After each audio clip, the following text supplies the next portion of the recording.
बच्चों पिछली क्लास में हमने नॉमेनक्लेचर सीखा था। किसी को कुछ डाउट है नॉमेनक्लेचर में? ये बच्चों किसी को कुछ डाउट? बस। सारे नाम देने आ रहे हैं। वो 9 क्वेश्चंस जो भेजे थे, जो शीट भेजा था बच्चों, सबने सॉल्व किया? किसी को कुछ तकलीफ हुई इसमें? सब सॉल्व हो गया कि सॉल्व नहीं किया अभी तक?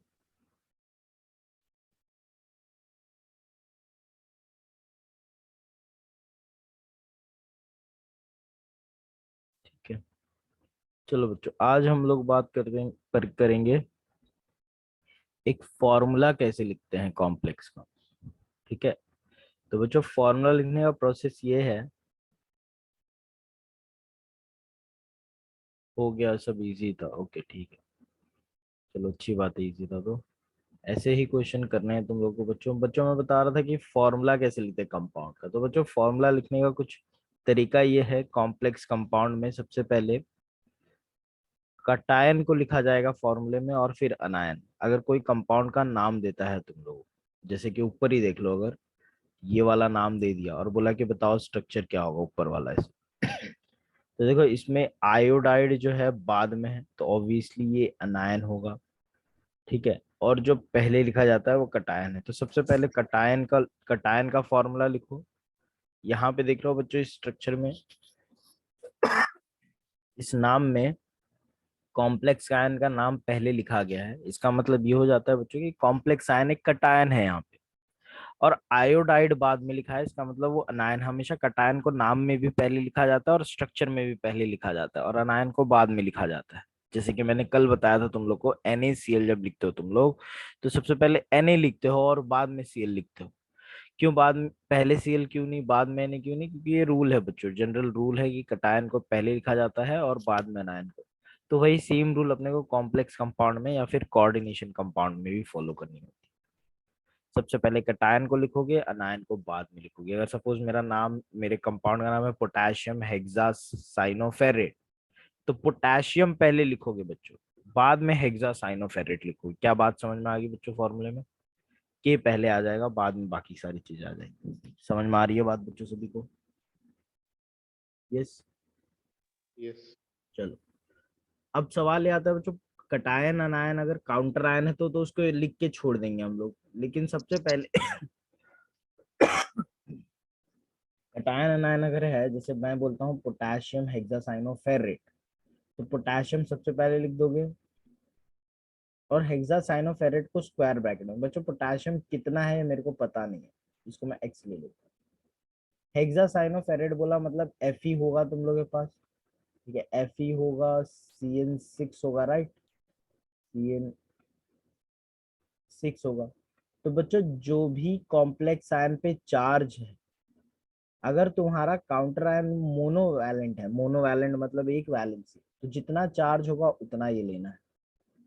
मेरे को कोई बता सकता है बच्चों हेक्सासाइनोफेरेट पे कितना चार्ज होगा? Fe अगर लेट्स से 3+ स्टेट में है, साइनाइड 1 माइनस स्टेट में है, तो FeCN6 वाले अनायन पे कितना चार्ज होगा? बता सकता है कोई मुझे?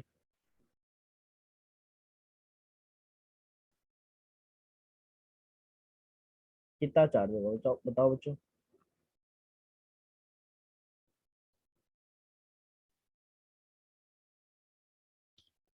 Fe पे 3+ है, मैं लेता हूँ फेरस फेरस फॉर्म में ले रहा हूँ। ठीक है, सॉरी फेरिक फॉर्म में ले रहा हूँ। फेरिक फॉर्म में Fe पे 3+ चार्ज होता है। साइनाइड में साइनाइड पे 1- चार्ज होता है बच्चों। तो मुझको बता सकते हो कॉम्प्लेक्स आयन पे टोटल कितना नेगेटिव चार्ज होगा? सॉल्व करके बताओ जरा। इस पे है +3, और साइनाइड पे -1 है, तो कॉम्प्लेक्स आयन पे कितना चार्ज है? -3। -3 चार्ज है। तो बताओ इस -3 को बैलेंस करने के लिए कितना काउंटर आयन चलेगा अपने को? कितना पोटेशियम चाहिए रहेगा? एक पोटेशियम पे कितना चार्ज होता है बच्चों? +1। +1। तो कितने पोटेशियम आके उस -3 को बैलेंस करेंगे? हाँ, 3. 3, तो x की वैल्यू कितनी रहेगी यहाँ पे 3।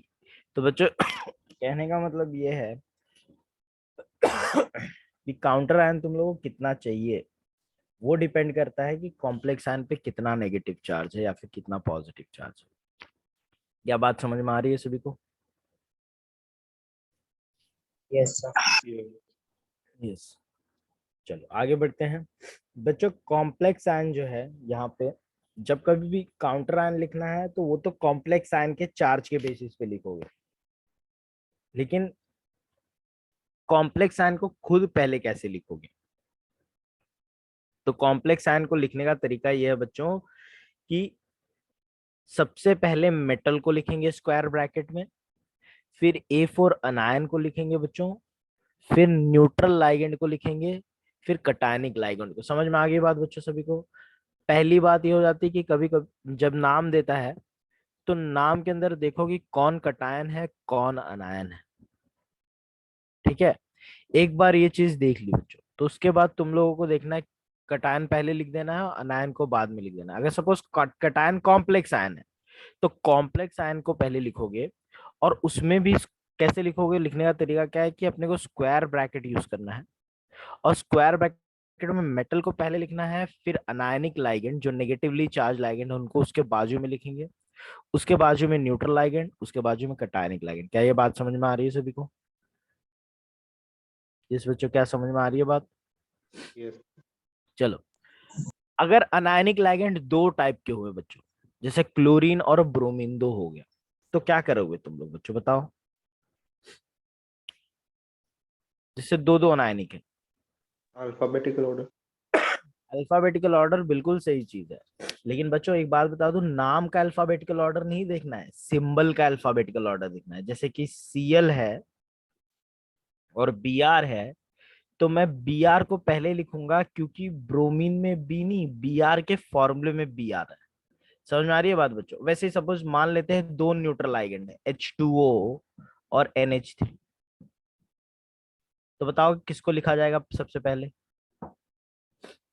ये दोनों ही न्यूट्रल लाइगेंड। H2O. H2O को लिखा जाएगा क्योंकि H पहले आता है बच्चों ABCD में। नाम तो उसका वाटर है, और अमोनिया का नाम तो A से स्टार्ट होता है, वो तो W से स्टार्ट होता है बच्चों। अगर एक्वा भी बोलूं तो फिर भी वाटर बाद में ही आना चाहिए था, लेकिन हम लोग नाम नहीं देखते हैं बच्चों, हम लोग सिंबल का पहला लेटर देखते हैं। क्या बात समझ में आ रही है यहाँ पे सभी को? थोड़ा कुछ अलग मिला बच्चों? Yes. ठीक है। अगर बच्चों सपोज सिंबल भी सेम है, सिंबल भी दोनों में सेम है, तो उसके बाद नेक्स्ट वाले एटम पे मूव कर जाना है, उसका अल्फाबेटिकल प्रेफरेंस देखना है। समझ में आ गई बात बच्चों? जैसे अगर मैं बात करूं यहाँ पे NO2 और NH2 दोनों प्रेजेंट है, तो किसको पहले लिखा जाएगा बताओ? H2. NH2 को, क्योंकि H पहले आता है O बाद में आता है। समझ में आ रही है बात बच्चों सभी को? तो ये सारी चीजें दिमाग में रखनी है। क्या आसान है? Yes. Yes. तो ये नीचे नाम दिया है बच्चों, डायमाइन, एक्वो, डाइक्लोराइडो, नाइट्रो और नाइट्राइटो लिखा हुआ है। कोबाल्ट 3। बच्चों यहाँ पे कटायन क्या है अनायन क्या है आइडेंटिफाई कर सकते हो?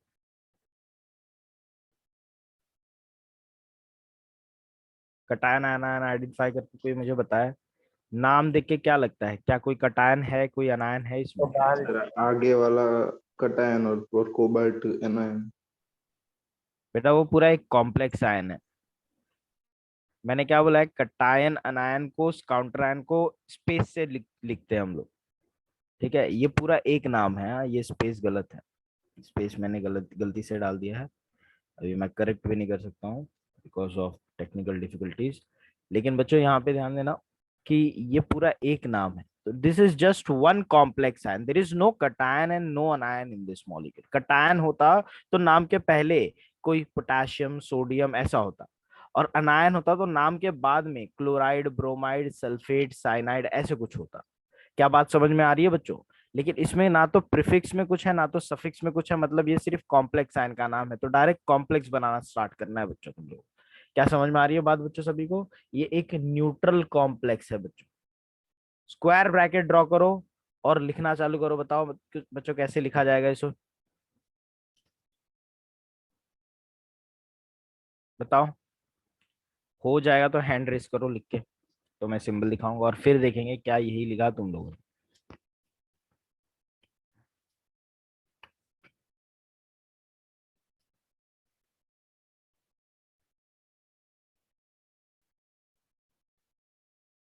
ट्राई करना है। Square bracket represents complex compound, coordination compound, coordination sphere.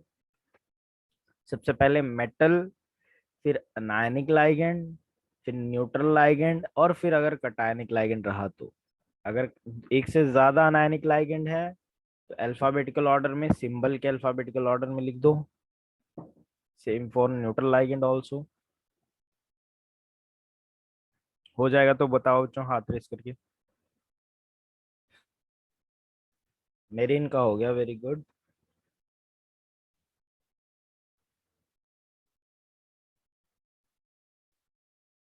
और भाई और किसी का? जो क्विक एकदम हो जाना चाहिए तो। यस, मानसी, नेहा, आ रहा है बच्चों तुम लोगों को? Sir, can you explain again? हाँ, देखो बेटा, तुम्हारे ना जब कोई भी कॉम्प्लेक्स आयन ड्रॉ करते हो तो तुमको जो नाम दिया हुआ है, तो उसको पहले तो स्क्वायर ब्रैकेट से बता दो कॉम्प्लेक्स आयन को। उसके बाद तुमको सबसे पहले मेटल को लिखना है। यहाँ पे मेटल कौन सा है? कोबाल्ट, तो तुमको कोबाल्ट का सिंबल पता होना चाहिए।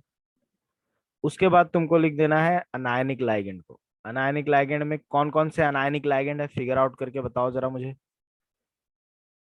कौन कौन से अनायनिक लाइगेंड है? Chlorine, क्लोरीन है, और कोई है अनायनिक किसी पे नेगेटिव चार्ज है? NO2, NO2 पे माइनस चार्ज है। किसको पहले लिखा जाएगा, क्लोरीन को कि NO2 को? अनायनिक लाइगेंड chlorine, क्लोरीन को ही, क्यों? क्योंकि फर्स्ट लेटर C है उसका। हाँ, तो उसको पहले लिखा जाएगा, फिर NO2 को लिखा जाएगा, उसके बाद कौन आएगा? उसके बाद आते हैं न्यूट्रल लाइगेंड। अब अपने पास दो न्यूट्रल लाइगेंड, डायमाइन एंड एक्वो। किसको लिखा जाएगा अब सबसे पहले? H2O, क्यों? क्योंकि H पहले आता है। और फिर बाद में NH3 लिख दो और ब्रैकेट क्लोज कर दो, बात बात खत्म हो गई। कोई यहाँ पे काउंटर आया नहीं है। यही फॉर्मूला बन रहा है क्या बच्चों सभी का? कितने लोगों का ये फॉर्मूला आया? यस, हैंड रेस करके बताओ बच्चों, यही फॉर्मूला बन रहा है सभी का? नेहा का आ गया, अखिलेश का आ गया और सूरज का आ गया। भाई मेरे इनका आया? नहीं सर, वो NO2 पे रह गया। NO2 क्यों रह गया भाई? देख ले, अभी गलती समझ ले। यस सर, समझो। चलो यहाँ पे आते हैं बच्चों, यहाँ पे देखो नाम, दूसरा वाला नाम देख रहे हो, नेक्स्ट वाला। पोटेशियम दिया है और एक्वो ट्राइक्लाइरो सॉरी एक्वो ट्राइक्लोराइडो प्लैटिनेट 2 दिया हुआ है बच्चों। समझ में आ रही है बात? तो पोटेशियम एक कटायन है, उसको पहले लिखेंगे, लेकिन साइड में पहले तुम लोग कॉम्प्लेक्स आयन लिखो बच्चों। कॉम्प्लेक्स आयन का अलग से साइड में लिखे फॉर्मूला बनाने की कोशिश करो। तो क्या बोला है बच्चों अपने को? एक्वो ट्राइक्लाइरो सॉरी एक्वो ट्राइक्लोराइडो प्लैटिनेट। तो बच्चों मैं स्क्वायर ब्रैकेट में सबसे पहले किसको लिखूंगा बताओ? बताओ किसका क्या ऑर्डर होता है बच्चों? PT। पीटी platinum लिख, प्लैटिनम को सबसे पहले लिख दूंगा। बिल्कुल सही। उसके बाद क्या आएगा बच्चों बताओ? एक्वो है और ट्राइक्लाइरो Cl3 है। Cl3 लिख दूं? चलो Cl3 आ yes गया। उसके बाद क्या आ जाएगा बच्चों? H2। H2O। ये हो गया H2O। बच्चों यहाँ पे प्लैटिनम का ऑक्सीडेशन स्टेट ऑलरेडी बोल रखा है उसने, कितना है देखो, नाम में ही पता चल जाता है ना, 2 है। ये ब्रैकेट में जो होता है वो ऑक्सीडेशन स्टेट ही तो होता है मेटल का, तो ये +2 है। क्लोरीन का अपने को पता होता है बच्चों -1 होता है, राइट? और वाटर का अपने को पता होता है 0। तो मेरे को बता सकते हो सम ऑफ नेगेटिव चार्ज कितने आ रहे हैं इस पे? कॉम्प्लेक्स आयन पे चार्ज कुछ है कि नहीं है? कितना है? -1 है कि +1 है? -1 -1 है बेटा। +1 कैसे आएगा? 3 नेगेटिव है, 2 पॉजिटिव है। तो -1 ही आएगा ना। तो एक -1 को बैलेंस करने के लिए कितने पोटेशियम की जरूरत होगी बच्चों बाहर? एक। कितने होगी? एक की ही सिर्फ जरूरत। तो एक को मैं यहाँ पे एक पोटेशियम बाहर लिख देता हूँ। क्या सबको समझ में आया बच्चों कैसे मैंने पोटेशियम फिगर आउट किया, एक क्यों है? तो ये तुम लोगों को बच्चों फॉर्मूले के नाम से ही समझ में आ जाता है, और मेटल का तो ऑक्सीडेशन स्टेट दिया भी रहता है बच्चों नाम के अंदर। तो ये फॉर्मूला हो जाता है KPtCl3H2O। ये हो जाता है बच्चों का। एक और देखना है ये वाला बच्चों, इसमें एम्बिडेंटेट लाइगेंड है सोडियम हेक्साथायोसाइनेटो N।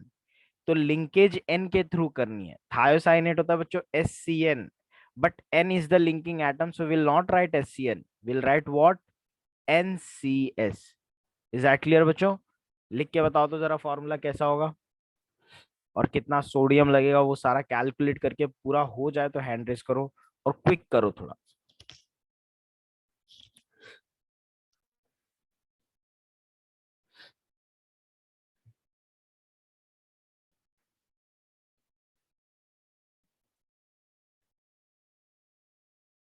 जब कभी कॉम्प्लेक्स आयन नेगेटिव होगा तो बच्चों मेटल का नाम हमेशा ATE से एंड होगा। तो फेर्रेट कॉम्प्लेक्स आयन पहले साइड में बना लो और फिर देखो तुम्हारे कॉम्प्लेक्स आयन पे क्या चार्ज आ रहा है।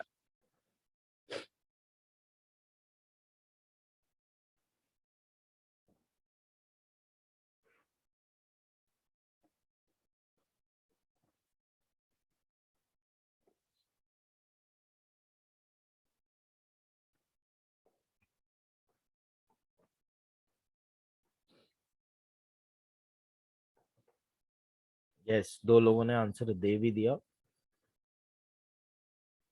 गुड।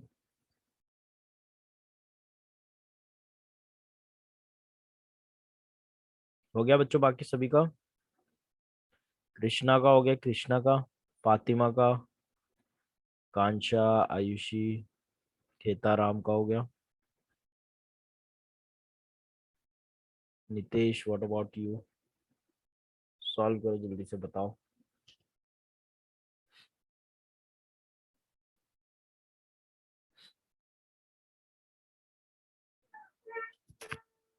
बच्चों यही आ रहा है क्या आंसर सभी का?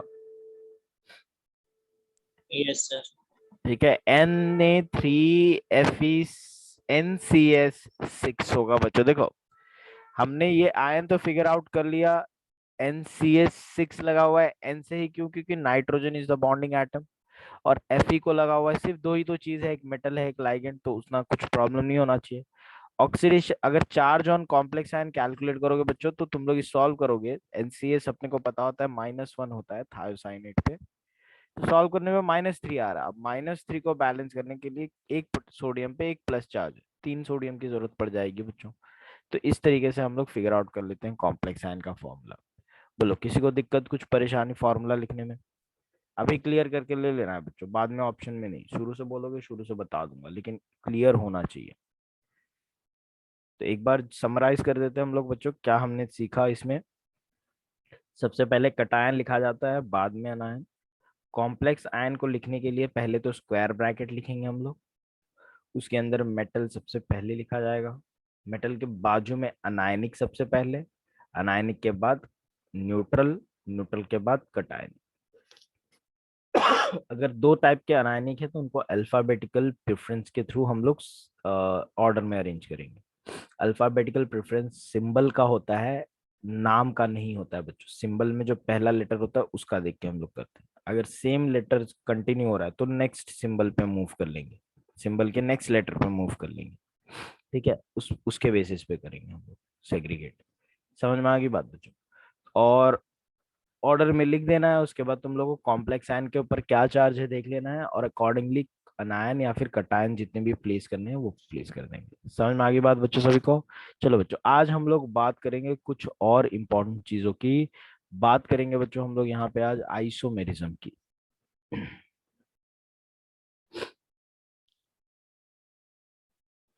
ठीक है, तो आइसोमेरिज्म इन कोऑर्डिनेशन कंपाउंड हम लोग आज डिस्कस करेंगे। बहुत इंपॉर्टेंट टॉपिक बच्चों, इस पे बहुत सारे क्वेश्चन बन जाते हैं। ठीक है, तो आइसोमेरिज्म इन कोऑर्डिनेशन कंपाउंड को समझने के लिए पहले तो समझ लेते हैं आइसोमेरिज्म होता क्या है। बच्चों कोई नया डेफिनेशन नहीं है, आइसोमेरिज्म तुम लोगों ने पहले भी पढ़ा है और आज भी पढ़ रहे हो तुम लोग।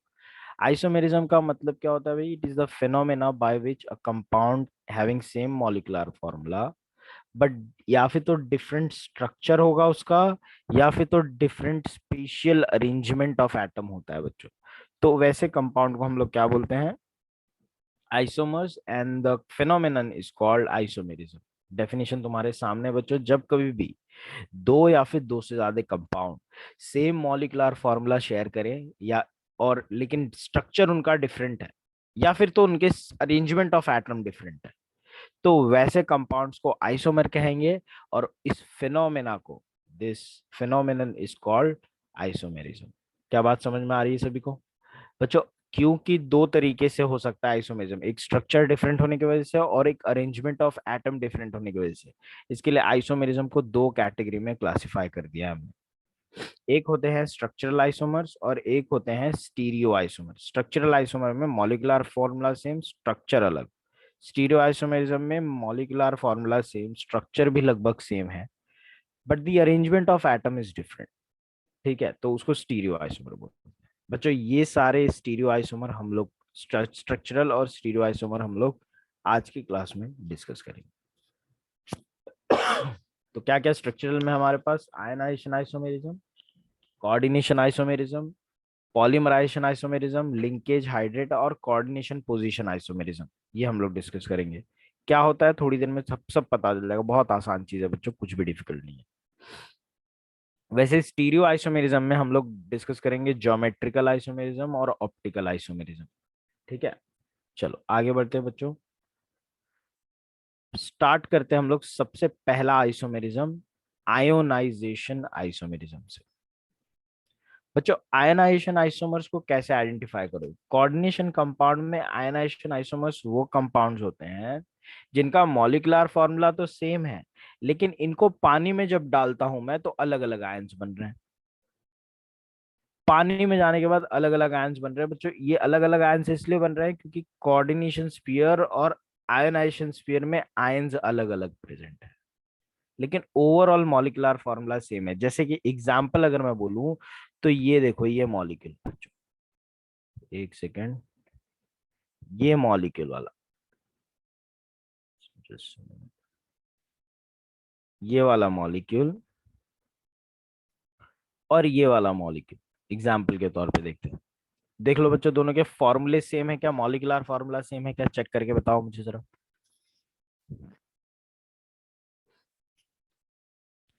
सेम है क्या मॉलिक्यूलर फॉर्मूला बच्चों? एक कोबाल्ट एक कोबाल्ट, एक सल्फेट एक सल्फेट, एक ब्रोमीन एक ब्रोमीन, पांच अमोनिया दोनों जगह पे है। यस। तो मॉलिक्यूलर फॉर्मूला एग्जैक्टली सेम है, लेकिन स्ट्रक्चर इनके अलग हैं। और क्या क्यों अलग है बच्चों? क्योंकि एक वाले में, पहले वाले में सल्फेट आयनाइजेशन स्फीयर में प्रेजेंट है और ब्रोमीन कोऑर्डिनेशन स्फीयर में, और दूसरे वाले स्ट्रक्चर में सल्फेट कोऑर्डिनेशन स्फीयर में प्रेजेंट है, ब्रोमीन आयनाइजेशन स्फीयर में। और इसके लिए पानी में डालोगे तो जो आयनाइजेशन स्फीयर में है वो आयनाइज होगा बच्चों। समझ में आ रही है बात बच्चों सबको? कभी होंगे आयनाइजेशन आइसोमर्स। समझ में आ रही है बात सभी को? जब yes. Compound same molecular formula होगा, लेकिन जो आयंस प्रोड्यूस कर रहा है पानी में जाने के बाद, एक्वस सॉल्यूशन में जाने के बाद, वो अलग अलग प्रोड्यूस कर रहा है, तो वैसे कंपाउंड को आयनाइजेशन आइसोमर बोलेंगे बच्चों। इनको आइडेंटिफाई करेंगे कैसे करोगे कि हाँ ये आयनाइजेशन स्फीयर है बच्चों? इनकी प्रॉपर्टीज अलग होती है आयनाइजेशन आइसोमर्स की। सबसे पहले वाली मॉलिक्यूल जो है वो क्योंकि सल्फेट आयन प्रोड्यूस कर रहा है बच्चों, तो तुम लोग अगर बेरियम क्लोराइड के साथ ट्रीट करोगे तो ये बेरियम सल्फेट का प्रेसिपिटेट दे सकता है। लेकिन दूसरे वाले में ये प्रेसिपिटेट बनेगा क्या बच्चों? बताओ, बेरियम क्लोराइड के साथ क्या वो बेरियम सल्फेट बना सकता है दूसरा वाला? No sir. क्योंकि उसका सल्फेट तो कोऑर्डिनेशन स्फीयर में है, वो तो आयनाइज नहीं हो रहा है। तो जब सल्फेट फ्री फॉर्म में होगा तभी तो बेरियम के साथ कंबाइन होकर बेरियम सल्फेट बनाएगा। तो बच्चों इस वजह से वो रिएक्शन नहीं देगा। जबकि दूसरा वाला अगर मैं करूँ सिल्वर नाइट्रेट टेस्ट, तो बच्चों पहला वाला सिल्वर नाइट्रेट टेस्ट नहीं देगा, क्योंकि सिल्वर नाइट्रेट हलाइड्स को डिटेक्ट करने के लिए यूज करते हैं ना। सिल्वर नाइट्रेट सिल्वर हलाइड बना लेते हैं जो इनसॉल्युबल सॉल्ट्स होते हैं। तो सिल्वर नाइट्रेट जो है वो पहले वाले टेस्ट नहीं दे पाएगा, जबकि दूसरे में फ्री हलाइड है ना, ब्रोमीन है ना फ्री वाला, फ्री स्टेट में ब्रोमीन जो प्रेजेंट है AgNO3 उसके साथ रिएक्ट होके AgBr बना लेगा, जो कि येलो कलर का प्रेसिपिटेट होता है बच्चों। तो समझ में आ रहा है कैसे दोनों को डिस्टिंग्विश कर पा रहा हूं बच्चों में? यस। चलो, तो ऐसे दोनों को डिस्टिंग्विश भी कर सकते हैं हम लोग। लिंक आयनाइजेशन आइसोमेरिज्म क्लियर हो गया बच्चों सभी को एकदम? यस। चलो यस। बढ़ते हैं बच्चों, नेक्स्ट टाइप ऑफ आइसोमेरिज्म पे आते हैं, लिंकेज आइसोमेरिज्म। बच्चों लिंकेज आइसोमेरिज्म शो करने के लिए कहीं पे लिख लो, बहुत इंपॉर्टेंट चीज है, your compound, your coordination compound have to have an ambidentate ligand. अगर एम्बिडेंटेड लाइगेंड है तभी ये टाइप का आइसोमेरिज्म्स तुम लोग को दिखेगा उस मॉलिक्यूल में। ठीक है, एम्बिडेंटेड नहीं है तो लिंकेज आइसोमेरिज्म पॉसिबल नहीं हो सकती। क्या बात समझ में आ रही है सभी को बच्चों? तो तुम्हारे कंपाउंड में एक एम्बिडेंटेड लाइगेंड मस्ट है, तभी जाके कोऑर्डिनेशन आइसोमेरिज्म होगा। बच्चों इसको कैसे डिफाइन करोगे? Same molecular formula but different mode of attachment of ligand. जो बॉन्डिंग एटम है बच्चों वो डिफरेंट होगा। जैसे एम्बिडेंटेड लाइगेंड में देख रहे हो तुम लोग, पहला वाला मॉलिक्यूल देखो, ये CuSCN ट्वाइस NH3 ट्वाइस है, और बच्चों ये क्या है? CuNCS twice NH3 twice. बच्चों क्या डिफरेंस है दोनों में? क्या डिफरेंस है बताओ जरा। वो सर वो अटैचमेंट था उस साइनाइड का। अटैचमेंट का, थायोसाइनेट में जो बॉन्डिंग एटम है, कौन सा बॉन्डेड एटम है उसका डिफरेंस है बच्चों।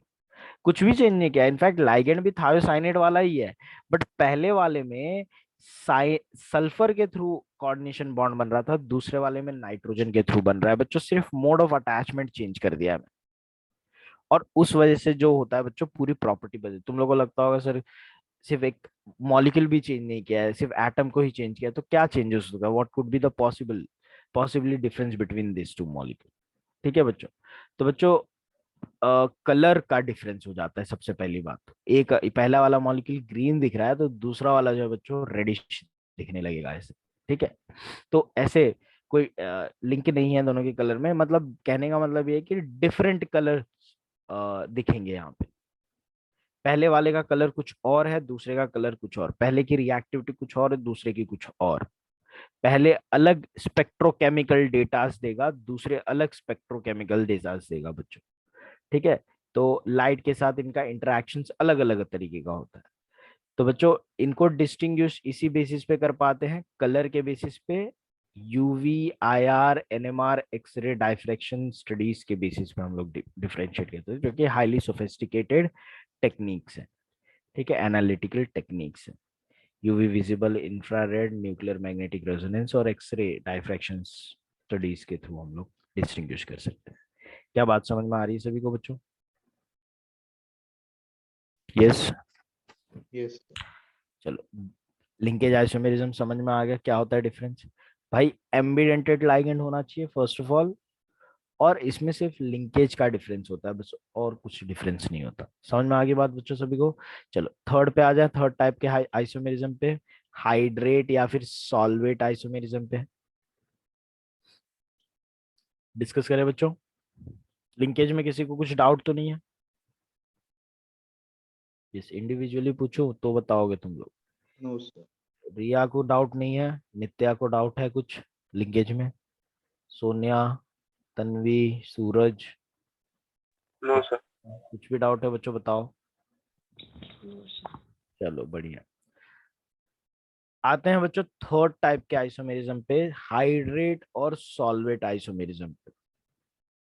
तो बच्चों हाइड्रेट और सॉल्वेंट आइसोमेरिज्म शो करने के लिए भी कंपाउंड में एक कंडीशन है कि तुम्हारे कंपाउंड के अंदर नेसेसरली वाटर मॉलिक्यूल्स होने ही चाहिए, एज अ लाइगेंड और as a in the form of water of crystallisation. Water of crystallisation I hope सब लोगों को पता होगा, हमने पढ़ा है कुछ कंपाउंड में water of crystallisation. Water of crystallisation मतलब फॉर्मूले के अलावा जो extra water structural integrity maintain करने का काम करते हैं उसको बोलते हैं वाटर ऑफ क्रिस्टलाइजेशन। तो बच्चों तुम्हारे मॉलिक्यूल के साथ वाटर एसोसिएटेड होना चाहिए as a ligand and as a water of crystallisation, तभी आइसोमेरिज्म देख पाओगे तुम। तो बच्चों कैसे डिफाइन करते हैं? When the two compounds have same molecular formula but differ in the number of water molecule present inside and outside the coordination sphere. ठीक है, तो उस आइसोमेरिज्म को हम लोग बोलते हैं बच्चों हाइड्रेट आइसोमेरिज्म। जैसे कि पहले दो एग्जाम्पल देखो बच्चों, CrOH2O6Cl3, बाहर 0 वाटर अंदर 6। और दूसरा मॉलिक्यूल देखो बच्चों, CrClH2O5Cl2.H2। बच्चों दोनों का मॉलिक्यूलर फॉर्मूला पहले तो कंपेयर कर लो, सेम है क्या? एक क्रोमियम दोनों में है, 6 वाटर दोनों में है, 3 क्लोरीन मेरे को दोनों में दिख रहा है। तो क्या इनकी मॉलिक्यूलर फॉर्मूला सेम है बच्चों सभी दोनों का? Yes. लेकिन क्या इनके स्ट्रक्चर सेम है? No, sir. स्ट्रक्चर क्यों अलग है बच्चों? क्योंकि नंबर ऑफ वाटर मॉलिक्यूल जो पहले वाले में अंदर थे वो 6 थे, और इसमें नंबर ऑफ वाटर मॉलिक्यूल बदल गए हैं, 5 हैं, और आउटसाइड जो 0 था वहां पे अब 1 है। तो बच्चों जब number of water molecule inside and outside of the coordination sphere अलग अलग होगा तो ये आइसोमेरिज्म अराइज होता है। और ये आइसोमर्स की प्रॉपर्टी में बहुत ज्यादा डिफरेंस होता है बच्चों, ना ही सिर्फ फिजिकल प्रॉपर्टी, केमिकल प्रॉपर्टीज में भी डिफरेंस होता है। फिजिकल प्रॉपर्टी लाइक कलर देखोगे तो कलर में देख रहे हो तुम लोग, ऊपर वाला वॉलेट था तो नीचे वाला येलोइश ग्रीन दिख रहा है या फिर ग्रीनिश येलो दिख रहा है। ठीक है, इसके अलावा ऊपर वाला 3 AgCl बना सकता है बच्चों, क्योंकि 3 क्लोरीन आयनाइजेबल वैलेंस में प्रेजेंट है, आयनाइजेबल स्फीयर में प्रेजेंट है। जबकि सेकेंड वाले में सिर्फ 2 ही क्लोरीन आयनेशन स्फीयर में प्रेजेंट है, तो सिर्फ 2 ही AgCl बन सकता है AgNO3 के साथ अगर रिएक्ट है। तो प्रेसिपिटेट ऊपर में ज्यादा बन रहा था, नीचे में कम बनेगा। ऊपर में 4 आयन बन रहे थे, 3 क्लोराइड के और एक कॉम्प्लेक्स आयन। नीचे में कितने आयन बन पाएंगे बच्चों? 3 आयन, एक 2 क्लोराइड के और एक कॉम्प्लेक्स आयन। क्या बात समझ में आ रही है बच्चों सभी को? यस। Yes. नेक्स्ट वाला देखो, उसके बाद में एक और आइसोमर बना सकता हूँ, एक और वाटर बाहर निकालो, क्लोरीन अंदर लेके चल जाओ, एक और आइसोमर बच्चों, एक क्लोरीन जो बचा है उसको भी अंदर लेके जाके एक और आइसोमर बन सकते हैं। तो ये 4 आइसोमर्स हैं। समझ में आ गई बात? तो आगे बढ़ते हैं बच्चों। क्लियर हो गया सभी को? बेटा देखो, किसी को डाउट है तो मुझको रोक के पूछ लेना है। ये चीजें आसान है तो थोड़ा स्पीड में जा रहा हूं मैं, लेकिन अगर किसी को नहीं समझता है तो मुझको रोक के पूछ लेना है। ठीक है, आई होप सब लोग को समझ में आया होगा।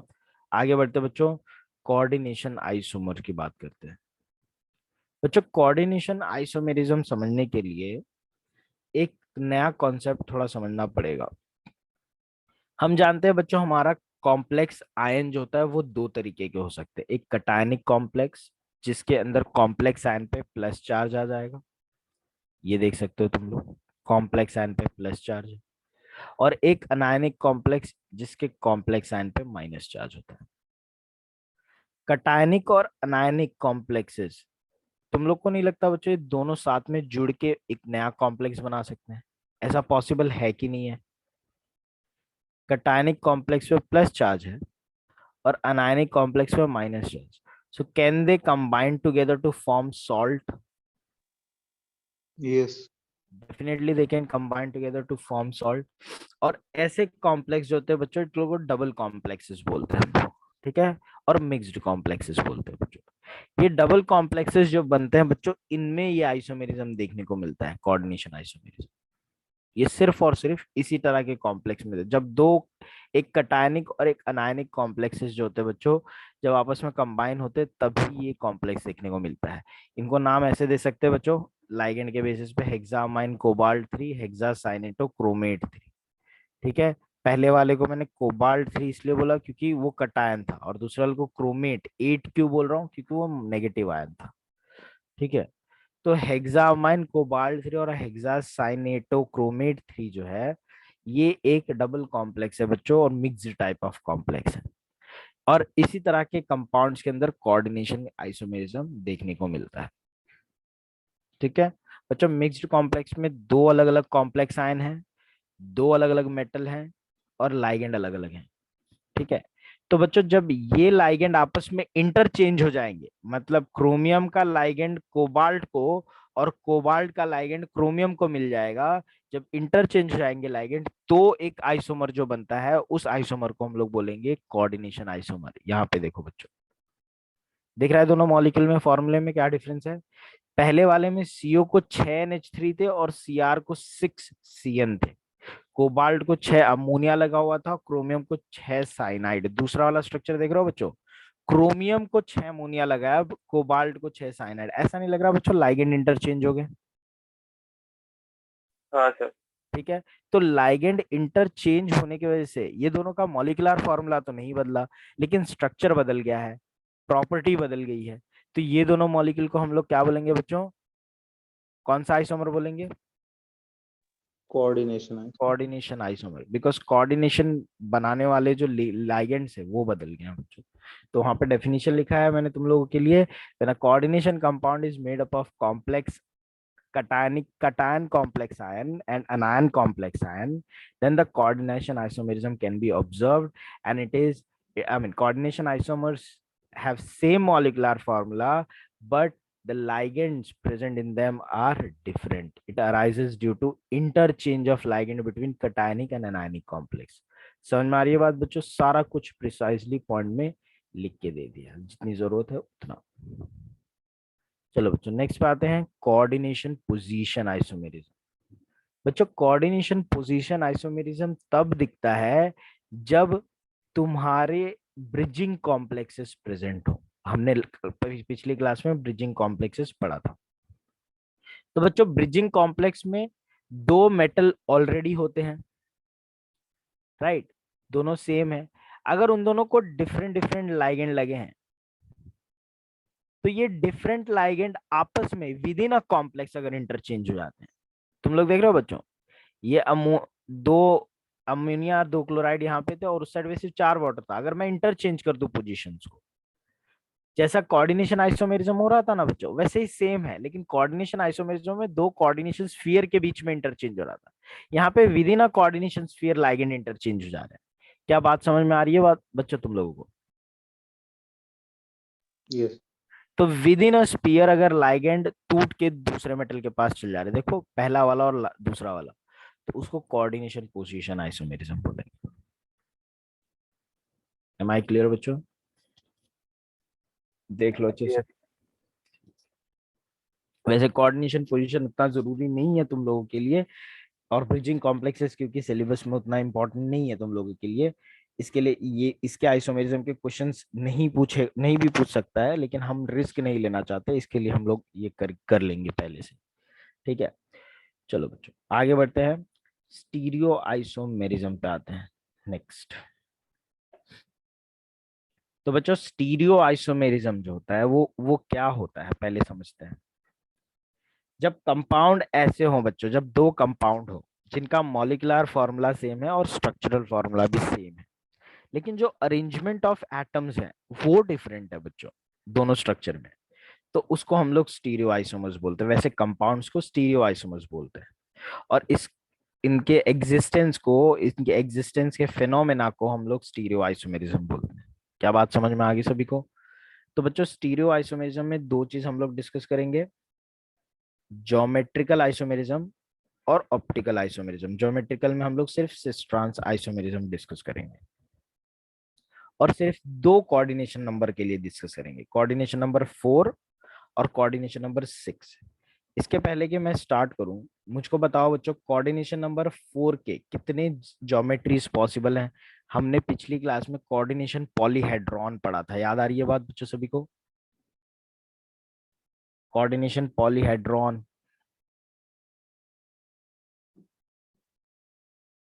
सभी को याद आ रहा है? पिछली क्लास में हमने, उसके पहले की क्लास में हमने कोऑर्डिनेशन पॉलीहेड्रॉन का कॉन्सेप्ट देखा था। ये देखो,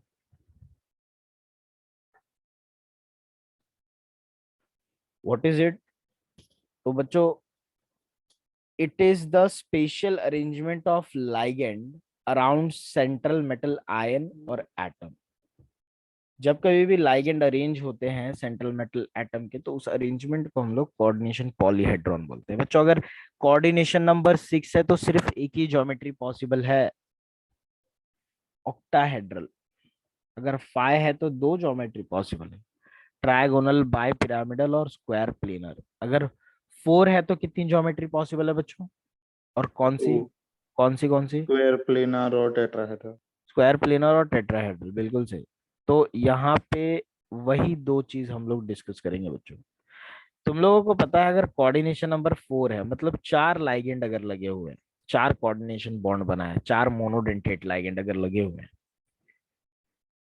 तो दो ज्योमेट्री अटेंड कर सकता है, एक तो टेट्राहेड्रल, एक तो स्क्वायर प्लेनर। बच्चों एक बात साफ साफ जान लो, टेट्राहेड्रल अगर ज्योमेट्री मिलती है तो कोई भी ज्योमेट्रिकल आइसोमेरिज्म उसके अंदर पॉसिबल हो ही नहीं सकता। तो कोऑर्डिनेशन नंबर 4 वाले compound with tetrahedral geometry shows zero geometrical isomerism. समझ में आ गई बात बच्चों?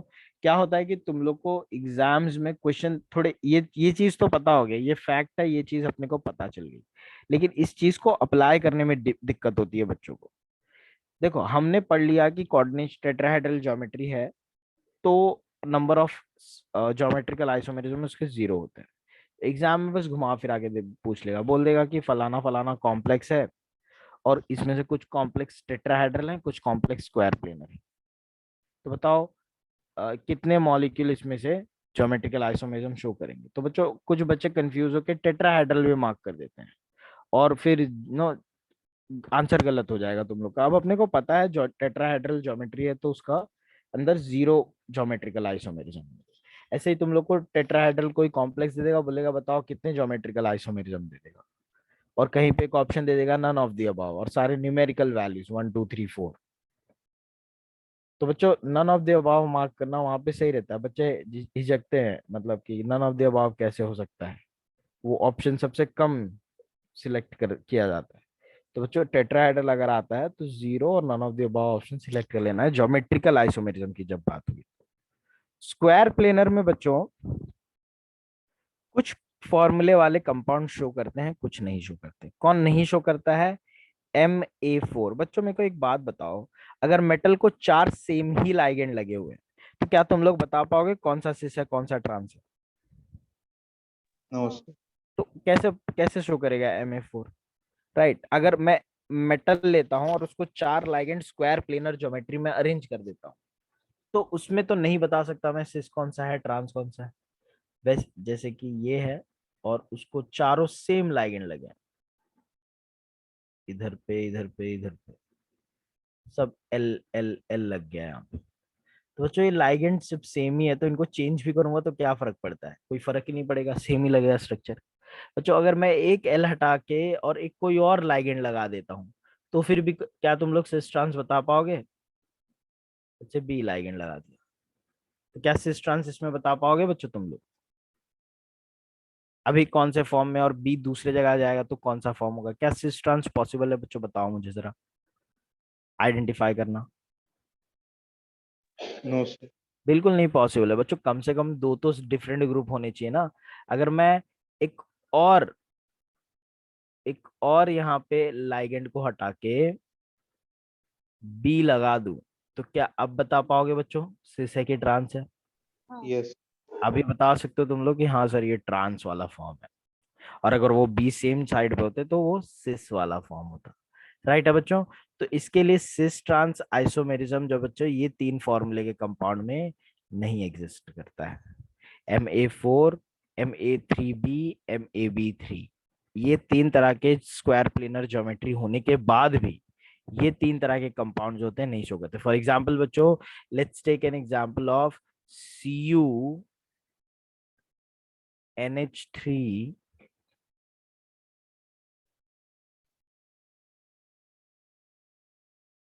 4, और ये कॉम्प्लेक्स है बच्चों। मेरे को क्या बता सकते हो? ये जो ज्योमेट्री, इसकी ज्योमेट्री है स्क्वायर प्लेनर। बता सकते हो बच्चों कितने ज्योमेट्रिकल आइसोमर्स होंगे इसके? नहीं होगा ना सर। बिल्कुल नहीं होगा, क्योंकि कौन से टाइप का है वो? MA4 टाइप का है, राइट। वैसे ही बच्चों लेट्स टेक, यहाँ पे 2 ले लेते हैं, 2 ले लेता हूँ, और साथ में मैं ले लेता हूँ बच्चों Cl2। क्या ये शो करेगा? यस कितने फॉर्म में एग्जिस्ट कर सकता है ये? दो। 2 फॉर्म, एक सिस फॉर्म होगा और एक ट्रांस फॉर्म होगा। समझ में आ गई बात बच्चों? तो बस तुम लोग को जनरल फॉर्मूला दिया है, रिलेट करना है कि क्या ये कौन से फॉर्मूले में फिट हो रहा है। Ma2B2 टाइप के शो करते हैं बच्चों, Ma2BC टाइप के भी शो करते हैं। बीसी टाइप के कैसे होंगे भाई? बी और सी के बेसिस पे नहीं बता सकता, लेकिन जो सेम ग्रुप है उसके बेसिस पे तो मैं बोल सकता हूँ ना सिस है कि ट्रांस है कि नहीं, यस राइट। तो दो सेम ग्रुप अगर सेम साइड में है तो सिस, सेम ग्रुप अगर अपोजिट साइड में है तो सिस, तो ट्रांस। तो बच्चों A2B2 A2BC टाइप के मॉलिक्यूल, A2BC टाइप के मॉलिक्यूल का अगर एक बात एग्जांपल दूं तुम लोग को, तो let's take platinum with 2 ammonia 1 chlorine and 1 bromine,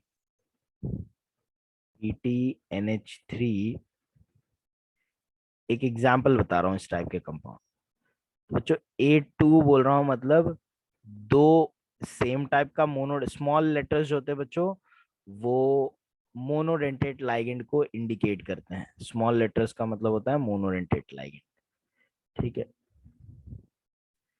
तो ये Br और ये Cl, तो ये हो जाता है बच्चों A2BC टाइप का कॉम्प्लेक्स एग्जाम्पल।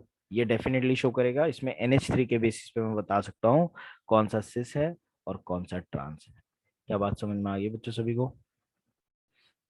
यस चलो आगे बढ़ते हैं बच्चों। ABCD टाइप के बच्चों मॉलिक्यूल जो होते हैं, ABCD टाइप के मॉलिक्यूल बच्चों आइसोमेरिज्म शो करते हैं, ज्योमेट्रिकल आइसोमेरिज्म। चारों अलग अलग लाइगेंड है तो आइसोमेरिज्म शो करेंगे। मतलब तुम लोग स्ट्रक्चर देख के ये बता सकते हो कि हाँ इनका अरेंजमेंट अलग अलग है, लेकिन ये नहीं बता पाओगे बच्चों कि कौन सा सिस है कौन सा ट्रांस है। मतलब ज्योमेट्रिकल आइसोमेरिज्म तो शो कर रहे हैं, but we can not name which molecule is which isomer, ठीक है। तो बच्चों जैसे कि ये मॉलिक्यूल देखो और ये मॉलिक्यूल देखो ध्यान से, तो तुम लोग दोनों को कंपेयर करो तो पता चलेगा हाँ इन लोग का ये अलग है, ज्योमेट्रिकल स्पेशल अरेंजमेंट जो है वो अलग है। लेकिन ये नहीं बता पाओगे कि कौन सा सिस है कौन सा ट्रांस है, किसी को हम लोग लेबल नहीं कर सकते, ठीक है। तो ऐसे मॉलिक्यूल जो होते हैं बच्चों ABCD टाइप के, ये ज्योमेट्रिकल आइसोमेरिज्म शो करते हैं और 3 आइसोमर बना सकते हैं, but we can not tell which is which isomer. समझ में आ गई बात बच्चों सभी को? तो याद रखना है MABCD टाइप के आइसोमर्स भी होते हैं। यहाँ पे थोड़े एग्जाम्पल दे रखा है मैंने बच्चों, Ma2B2 टाइप के सिस्प्लैटिन और ट्रांसप्लैटिन, ठीक है। यहाँ पे ABCD टाइप का मॉलिक्यूल जो मैं बता रहा था वो है, 4 लाइगेंड लगे हुए हैं यहाँ पे NR, नहीं सॉरी, ये तो तुम लोग का Ma2BC टाइप का है, A2BC टाइप का मॉलिक्यूल, और ये MABCD टाइप का मॉलिक्यूल है। ये तीनों ज्योमेट्रिकल आइसोमेरिज्म शो करेंगे।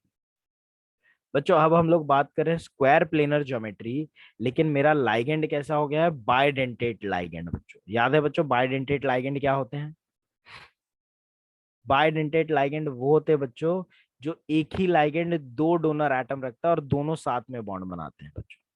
हमेशा याद रखना बच्चों, जनरल फॉर्मूला जब लिखते हो तो बाइडेंटेट लाइगेंड को कैपिटल में लिखते हैं। अगर जो बाइडेंटेट लाइगेंड के बॉन्डिंग एटम है दोनों सेम है, मतलब दोनों नाइट्रोजन है या फिर दोनों ऑक्सीजन, तो दोनों को सेम लेटर से बताया जाएगा। और अलग अगर अलग अलग है तो हम लोग डिफरेंट लेटर्स यूज करेंगे। जैसे एक नाइट्रोजन है एक ऑक्सीजन है, यहाँ पे आ जाते हैं, थोड़ा बाइडेंटेट एक बार रिवाइज कर लें।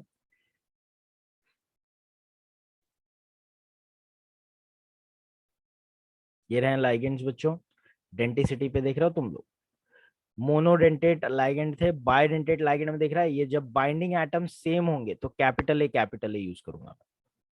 और यहाँ पे भी देखो दोनों बाइंडिंग एटम सेम ही है ऑक्सिलेटो में, ये बाइडेंटेट लाइगेंड। लेकिन ग्लाइसिनेटो जो है बच्चों वो, उसमें बाइंडिंग एटम सेम है क्या दोनों? एक नाइट्रोजन है तो एक ऑक्सीजन, तो ऐसे बाइडेंटेट लाइगेंड को मैं A B से डिनोट करूंगा। क्या बात समझ में आ रही है बच्चों सभी को?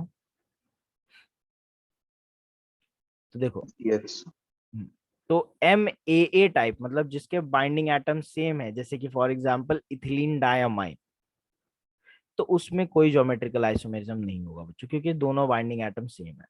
ऊपर भी नाइट्रोजन, नीचे भी नाइट्रोजन, ऊपर भी नाइट्रोजन और यहाँ पे भी नीचे भी नाइट्रोजन। लेकिन अगर बाइडेंटेट लाइगेंड है और बाइंडिंग एटम डिफरेंट है, जैसे ग्लाइसिन था, ग्लाइसिनेटो, तो उसके बेसिस में मैं बता सकता हूँ सिस कौन सा है, ट्रांस। डिफरेंट बाइंडिंग एटम है बच्चों, तो जब सेम टाइप के बाइंडिंग एटम्स सेम साइड में होंगे तो हम लोग बोलेंगे वो सिस है। और जब अपोजिट साइड में होंगे, जैसे कि यहाँ पे देख सकते हो तुम लोग, ए ऊपर है, एक ए नीचे है, बी ऊपर है, बी नीचे है, तो बच्चों उसको ट्रांस बोलेंगे। एग्जाम्पल देख लेते हैं, देख रहे हो बच्चों एग्जाम्पल यहाँ पे, सी यू ग्लाइसिन ट्वाइस, देख रहे हो सिस और ट्रांस कैसे बता रहा हूं मैं। ये देखो NH2 और NH2 सेम साइड पे हैं, और O सेम साइड पे हैं, तो ये कौन से टाइप का हो गया बच्चों, सिस आइसोमर हो गया। और देख रहे हो ये NH2 और ये NH2 अपोजिट साइड पे है, और वैसे ही O भी अपोजिट साइड पे है, तो ये कौन सा फॉर्म हो गया, ट्रांस। ठीक है, अगर ये सेम टाइप का बाइंडिंग एटम होता तो क्या हम लोग सिस ट्रांस आइडेंटिफाई कर पाते क्या बच्चों, कभी भी नहीं कर पाते। तो इसके लिए हम लोग सिस ट्रांस हमेशा एक अनसिमेट्रिकल बाइडेंटेट लाइगेंड से बता सकते हैं। सिमेट्रिकल बाइडेंटेट लाइगेंड जिसमें सेम बाइंडिंग एटम होता है वो नहीं बता पाता सिस ट्रांस आइसोमेरिज्म। तो ये था बच्चों कोऑर्डिनेशन नंबर 4 में, टोटल ज्योमेट्रिकल आइसोमेरिज्म हमने डिस्कस कर लिया। टेट्राहेड्रल तो शो ही नहीं करता, स्क्वायर प्लेनर में सिर्फ ये 3 फॉर्मूला A2BC, A2B2 और ABCD टाइप के कंपाउंड शो करते हैं। Whereas in octahedral complexes, let's see क्या होता है। तो बच्चों ऑक्टाहेड्रल कॉम्प्लेक्सेस जो होते हैं, जिसका कोऑर्डिनेशन नंबर 6 होता है, उसमें ये 3 फॉर्मूले वाले नहीं शो करेंगे। अगर मेटल को सारा एक ही तरह का एटम लगा है बच्चों, एक ही तरह का एटम लगा है, तो हम लोग क्या बता पाएंगे सिस कौन सा है, ट्रांस कौन सा है। एक ही तरह का लाइगेंड लगा हुआ है तो क्या बता पाओगे सिस कौन सा है, ट्रांस कौन सा है, नहीं बता सकते ना हम लोग बिल्कुल। ठीक है, जस्ट अ मिनट।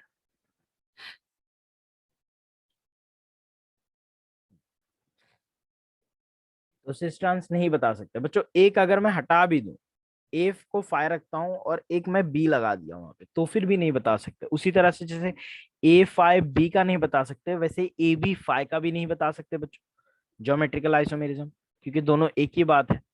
ठीक है, 5 सेम लाइगेंड यहाँ पे भी है, 5 सेम लाइगेंड वहां पे भी है, लेकिन अगर 2 लाइगेंड मेरे अलग हो जाएं, A4B2 टाइप या फिर A2B4 टाइप, तो उस केस में सिस ट्रांस आइसोमेरिज्म आराम से बता सकते हैं बच्चों। जैसे कि ये देखो, बी अगर सेम साथ में है तो सिस, बी अगर डायगोनली अपोजिट है तो ट्रांस। क्या बात समझ में आ रही है बच्चों सभी को। यहाँ पे मैंने शायद गलती से एक और बी लिख दिया है, यहाँ पे ए होना चाहिए था। Let me change.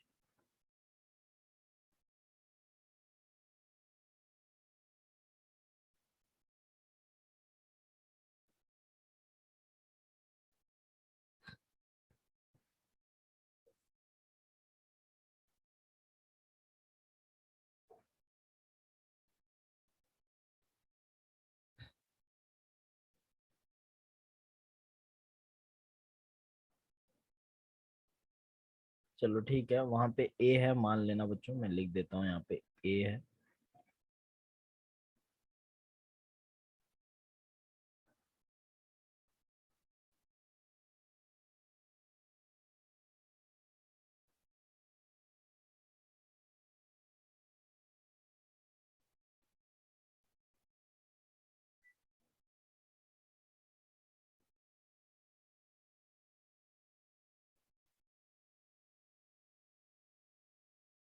ठीक है, तो ए वहां पे लगाओ।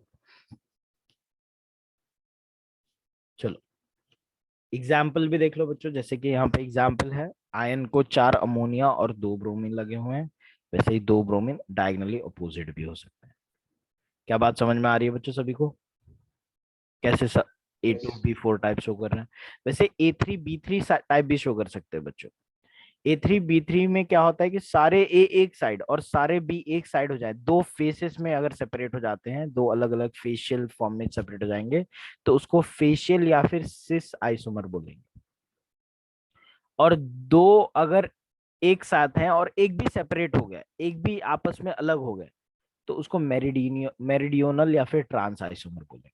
क्या बात समझ में आ रही है बच्चों सभी को? तो सारे अगर लाइगेंड एक साइड में होंगे, सारा बी लाइगेंड एक साइड में होगा तो उसको फेशियल आइसोमर, और एक भी अगर सेपरेट हुए तो वो ट्रांस या फिर मेरिडोनियल आइसोमर भी बोला जाता है। यहाँ पे नए नेम्स है बच्चों, 3 डायमेंशनल ज्योमेट्री के बेसिस पे। ठीक है, बट फिलहाल तुम लोग सिस ट्रांस याद रखो। सिस को फेशियल भी बोलते हैं और ट्रांस को मेरिडियोनल फॉर्म भी बोलते हैं। ठीक है, क्लियर होगी बात बच्चों? इसमें भी सिस ट्रांस आइसोमेरिज्म एग्जिबिट होगा। बच्चों याद है हमने ऊपर पढ़ा अभी कि अगर कोऑर्डिनेशन नंबर 4 है और चारों लाइगेंड अलग है तो मॉलिक्यूल 3 फॉर्म में एग्जिस्ट करेगा, but you can not tell which one is which form, right? उसी तरह से अगर तुम लोग के 6 लाइगेंड है और 6 के 6 सब डिफरेंट है, तो वो 15 डिफरेंट आइसोमरिक फॉर्म में एग्जिस्ट करेगा, याद रखना। लेकिन you can not tell which is cis which is trans. क्या समझ में आ रही है बात बच्चों सभी को? यस, 15 डिफरेंट स्ट्रक्चर्स देखने की जरूरत नहीं है यस। बच्चों, सिर्फ याद रखो ये चीज फैक्चुअल चीजें हैं। अगर इस तरह का कंपाउंड कभी आता है तो और पूछा कि कितने आइसोमर है, तो 15 वाला ऑप्शन जो होगा मार्क कर देना। तभी करना जब एक मेटल को 6 अलग अलग लाइगेंड लगे रहे। अब जरा हमने बच्चों मोनोडेंटेट की बात कर ली, अब बायडेंटेट को देखते हैं हम लोग। बच्चों देख रहे हो तुम लोग यहाँ पे सिमेट्रिकल बायडेंटेट लाइगेंड 2 लगे हैं और एक मोनोडेंटेट लाइगेंड लगा हुआ है, MAA2A2 टाइप के कॉम्प्लेक्स। सिमेट्रिकल जब दोनों ए कैपिटल है मतलब बाइंडिंग एटम सेम है। तो तुम लोग देख रहे हो यहाँ पे मेरा, मैंने यहाँ पे ले लिया लेट्स से इथिलीन डायमाइन। बच्चों ये वाला पार्ट है इथिलीन डायमाइन का एक मॉलिक्यूल, ये इथिलीन डायमाइन का दूसरा मॉलिक्यूल है। इथिलीन डायमाइन एक सिमेट्रिकल रिएजेंट है और ये मेरे मोनोडेंटेट लाइगेंड है। तो बच्चों इनमें भी सिस ट्रांस आइसोमेरिज्म पॉसिबल हो सकता है। ठीक है, ये फिलहाल सिस फॉर्म है और सिस का ये ट्रांस फॉर्म है। उसी तरह से बच्चों MAA2BC टाइप के मॉलिक्यूल भी सिस ट्रांस आइसोमेरिज्म शो कर सकते हैं। तुम लोग देख सकते हो यहाँ पे AA2 में ऑक्सिलेट ले लिया हूं मैं, ऑक्सिलेटो ले लिया हूं इस बार, एक ऑक्सिलेटो दूसरा ऑक्सिलेटो और NH3 बच्चों पूरा स्ट्रक्चर ड्रॉ नहीं किया हूं, सिर्फ बाइंडिंग एटम के बेसिस पे तुम लोग बता सकते हो बिल्कुल। ये हो जाता है H2O। ट्रांसिस पॉसिबल, ट्रांसिस अरेंजमेंट पॉसिबल है, इसके लिए शो करेंगे वहां पे। ठीक है, और MAB3 टाइप के मॉलिक्यूल भी सिस ट्रांस आइसोमेरिज्म शो करते हैं, सिर्फ याद रखना इतनी बात। तो सारा आइसोमेरिज्म समझ में आ गया बच्चों सभी को? कुछ डाउट है इसमें ज्योमेट्रिकल आइसोमेरिज्म में? बताओ तो आगे बढ़ते हैं।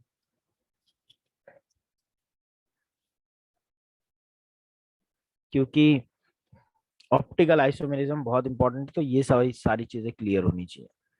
तो बच्चों तुम लोगों को सिर्फ याद रखना है कौन से फॉर्मूले वाले शो करेंगे कौन से नहीं करेंगे। और ये चीज याद रखने वाली भी नहीं बात है, तुम लोग खुद ही पॉसिबिलिटी चेक कर सकते हो क्या इसमें सिस अरेंजमेंट ट्रांस अरेंजमेंट पॉसिबल है कि नहीं। ठीक है, उससे तुम लोग चेक करके भी बता सकते हो। समझ में आ गई बात बच्चों सभी को? चलो आगे बढ़ते बच्चों, नेक्स्ट पे आएंगे ऑप्टिकल आइसोमेरिज्म में। ऑप्टिकल आइसोमेरिज्म में भी हम लोग दो डिस्कस करेंगे बच्चों, एक कोऑर्डिनेशन नंबर 4 वाला और कोऑर्डिनेशन नंबर 6 वाला। कोऑर्डिनेशन नंबर 4 वाले में बच्चों कोई भी, कुछ मॉलिक्यूल को छोड़ के कोई भी ऐसे कंपाउंड नहीं है जो ऑप्टिकल आइसोमेरिज्म शो करेंगे। पहली बात बता दो बच्चों, पहली चीज सुन लो, ऑप्टिकल आइसोमेरिज्म शो करने के लिए मॉलिक्यूल के अंदर क्या चीजें होनी चाहिए बच्चों बताओ? यस, क्या चीजें होनी चाहिए? देयर आर सम कंडीशंस, जब मॉलिक्यूल वो सेटिस्फाई करेगा तभी ऑप्टिकल आइसोमेरिज्म शो कर सकता है। What are those conditions? वो बॉन्ड होना चाहिए डबल। डबल बॉन्ड नहीं होना चाहिए बेटा, डबल बॉन्ड होगा तो कैसे शो करेगा? डबल बॉन्ड तो ज्योमेट्रिकल आइसोमेरिज्म में चाहिए रहता था। यस, मेरे को किसी ने लिख के भेजा, शीतल ने बताया, वेरी गुड शीतल। एक कंडीशन बता दिया शीतल ने, कायरलिटी होनी चाहिए मॉलिक्यूल। कायरलिटी का मतलब ये हो गया बेटा कि 4 अलग अलग एटम जुड़े हुए रहने चाहिए। ठीक है, चलो दूसरा एक और कंडीशन है बच्चों, कोई और बताएगा?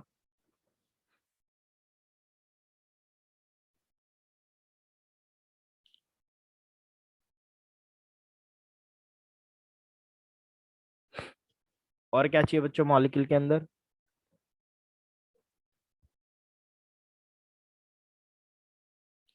ऑप्टिकल एक्टिव तो तभी होगा ना नेहा, जब ये कंडीशन, देखो optical isomers are optically active, that we know, but what are the requirement of for a compound to be an optically active compound to exhibit optical isomerism? Chirality चाहिए और शालू symmetry नहीं चाहिए। सिमेट्री रहेगा तब तो optical activity गई, तब तो वो ऑप्टिकल आइसोमर नहीं है। असिमेट्री चाहिए, असिमेट्री। असिमेट्री मतलब वो मॉलिक्यूल को कोई भी ऐसी एक्सिस नहीं हो जहां से मैं कट करूं तो इक्वल पार्ट में कट हो सके। क्या समझ में आ गई बात?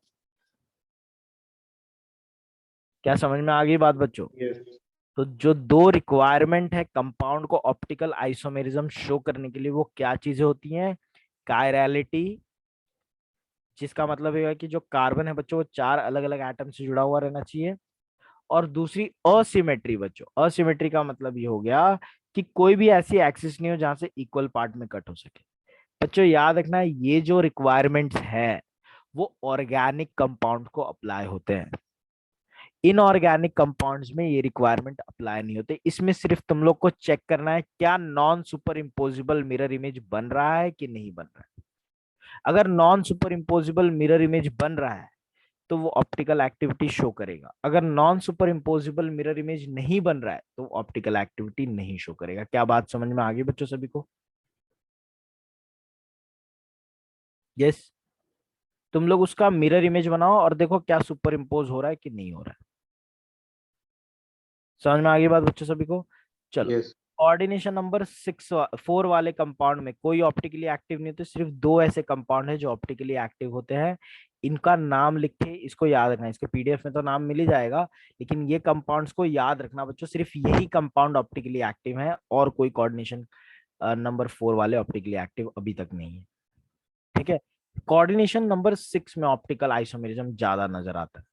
याद रखना बच्चों, सारा ग्रुप अगर सेम है तो ऑप्टिकल आइसोमेरिज्म पॉसिबल ही नहीं है, क्योंकि non super impossible mirror image नहीं बन पाता बच्चों। समझ में आ रही है बात? उसी तरह से ऑक्टाहेड्रल कॉम्प्लेक्स में अगर बच्चों 3 ग्रुप सेम है, 4 ग्रुप सेम है और 2 ग्रुप डिफरेंट है, फिर भी ऑप्टिकल आइसोमेरिज्म नहीं हो पाएगा। 3 सेम है तो फिर भी ऑप्टिकली इनएक्टिव होते हैं। ऑप्टिकल एक्टिविटी दिखती है इस फॉर्मूले में, Ma2B2C2 टाइप के कंपाउंड। Ma2B2C2 टाइप के कंपाउंड जो होते हैं बच्चों, उन लोग non super impossible mirror image बना सकते हैं। क्या समझ में आ रही है बच्चों? देख सकते हो तुम लोग, अगर तुम लोग इस इमेज को उठा के दूसरे के ऊपर फिट करोगे तो नॉन सुपर इम्पोजिबल है। यहाँ पे कायरलिटी और ऑसिमेट्री नहीं देखनी है, यहाँ पे तुम लोग को देखना है सिर्फ non super impossible mirror images बन रहे हैं कि नहीं बन रहे। ठीक है, तो बच्चों अब यहाँ पे क्योंकि non super impossible mirror image बन रहा है तो ये दोनों कंपाउंड Ma2B2C2 टाइप के कंपाउंड जो होते हैं वो ऑप्टिकली एक्टिव होते हैं। एक एग्जांपल देता हूं, जैसे कोबाल्ट है, 2 अमोनिया, 2 वाटर और 2 क्लोरीन के साथ जुड़ा हुआ है। तो कोबाल्ट 2 अमोनिया, 2 वाटर, 2 क्लोरीन के साथ जब जुड़ता है तो ये ऑप्टिकली एक्टिव है बच्चों। और क्योंकि ऑप्टिकली एक्टिव है तो प्लेन पोलराइज लाइट को रोटेट कर पाएगा और 2 फॉर्म में एग्जिस्ट करेगा, एक डेक्स्ट्रो फॉर्म में, एक लीवो फॉर्म में। क्या बात समझ में आ रही है बच्चों सभी को? Yes, yes. yes, MAA3 type के कंपाउंड जो होते हैं बच्चों, ये भी ऑप्टिकली एक्टिव होते हैं क्योंकि इनके non super impossible mirror image बन रहे हैं। तो अगर तुम लोग के पास कोई मेटल है जिसमें सिमेट्रिकल बाइडेंटेट लाइगेंड लगा हुआ है, जैसे इथिलीन डायमाइन, और 3 लगे हुए हैं, तो ये भी ऑप्टिकली एक्टिव है। जैसे कि देखो कैसे इन दो के non super impossible mirror image बन पा रहे हैं। अगर मैं उठा के पहले वाले स्ट्रक्चर को दूसरे पे फिट करूंगा तो एग्जैक्टली ओवरलैप नहीं होगा और इसलिए ऑप्टिकली एक्टिव है। समझ में आ गई बात बच्चों? एग्जाम्पल के तौर पे यहाँ पे मैंने दे रखा है COEN ट्वाइस। MAA2A2 टाइप के कॉम्प्लेक्स जो होते हैं बच्चों, क्या ये ऑप्टिकली एक्टिव होते हैं कि नहीं? चलो चेक करते हैं बच्चों। जो सिस आइसोमर है इनका, MAA2A2 दो फॉर्म में एग्जिस्ट करता है, ऊपर हमने पढ़ा था, एक सिस फॉर्म, एक ट्रांस फॉर्म। तो सिस फॉर्म ये होगा, और सिस फॉर्म देख रहे हो, इसका एक मिरर इमेज जो बन रहा है वो एग्जैक्टली नॉन सुपर है। मतलब इसको उठा के मैं इसके ऊपर अगर पेस्ट करता हूं, देख रहे हो बच्चों, पेस्ट कर रहा हूं तो क्या एग्जैक्टली सुपर इम्पोज हो पा रहे हैं इन लोग? बोलो, क्या नहीं। सुपर नहीं हो रहा है सुपर इम्पोजिशन? तो इसका मतलब बच्चों ये non super impossible mirror image बना रहा है, मतलब ये ऑप्टिकली एक्टिव होगा। Non super impossible mirror images बनाने वाले कंपाउंड जो होते हैं वो ऑप्टिकली एक्टिव होते हैं, लेकिन ट्रांस आइसोमर उसका बच्चों, ट्रांस आइसोमर देख रहे हो तुम लोग, इसका मिरर इमेज अगर इसके ऊपर उठा के लगाऊं मैं, तो क्या सुपर इम्पोज हो रहा है बच्चों? हाँ। एग्जैक्टली हो रहा है। तो क्या बताओ ऑप्टिकली एक्टिव है वो? नहीं। तो इसके लिए ऑप्टिकली इनएक्टिव हो गए। समझ में आ गई बात बच्चों? तो MAA2A2 टाइप के कंपाउंड जो होते हैं उसमें सिर्फ याद रखना है कि सिस आइसोमर ही ऑप्टिकली एक्टिव होता है, ट्रांस आइसोमर में ऑप्टिकल एक्टिविटी नहीं दिखती बच्चों। ठीक है, क्लियर हो गई बात बच्चों सभी को? यस। कौन से फॉर्मूले वाले शो करते हैं और कौन से नहीं करते हैं ज्योमेट्रिकल एंड ऑप्टिकल आइसोमेरिज्म, हमने समझ लिया बच्चों। इस पे बेस्ड बहुत सारे क्वेश्चन बन जाते हैं। ठीक है, चलो कुछ क्वेश्चंस करेंगे solve. Give me a minute. बहुत सारे क्वेश्चन बनते हैं, तो कुछ क्वेश्चन तो सॉल्व करना बनता है बच्चों इसमें। ऑप्टिकल आइसोमेरिज्म PY यूज करेंगे हम लोग।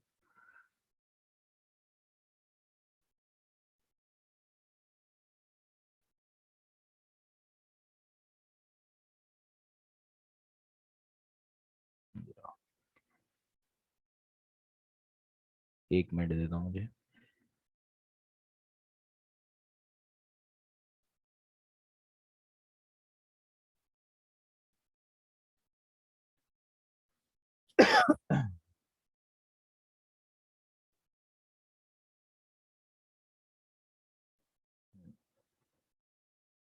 एक क्वेश्चन मिल गया।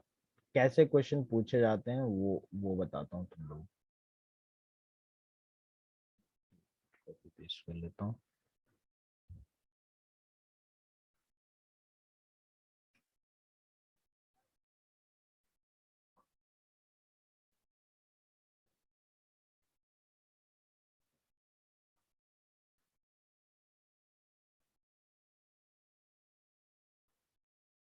सभी को स्क्रीन दिख रहा है बच्चों?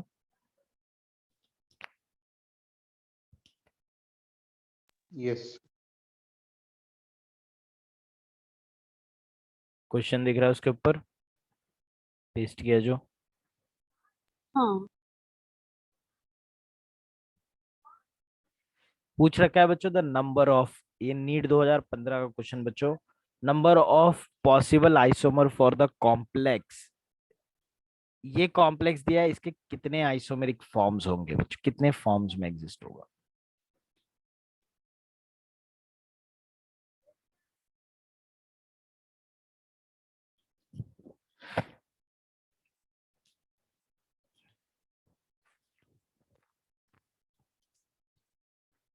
बताओ आंसर।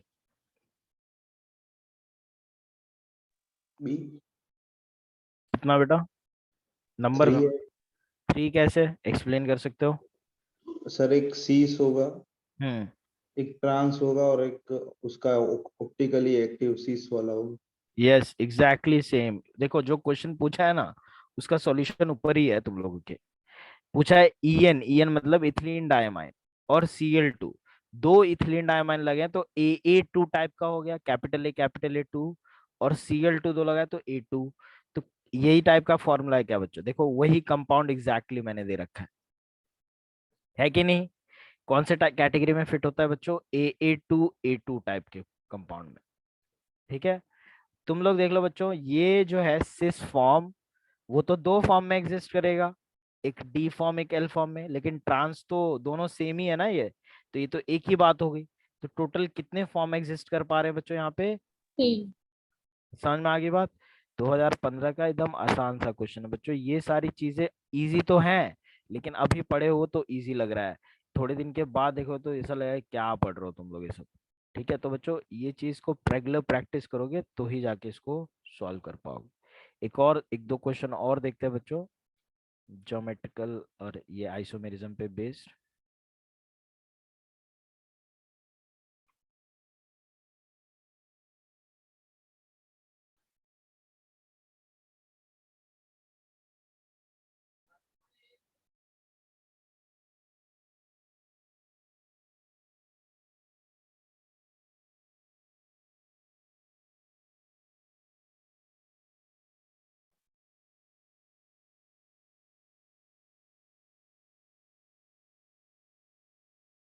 एक क्वेश्चन पूछा है, थोड़ा लॉजिकल क्वेश्चन है बच्चों, डायरेक्ट नहीं इनडायरेक्ट क्वेश्चन है, देखते हैं आंसर कर पाते हो कि नहीं।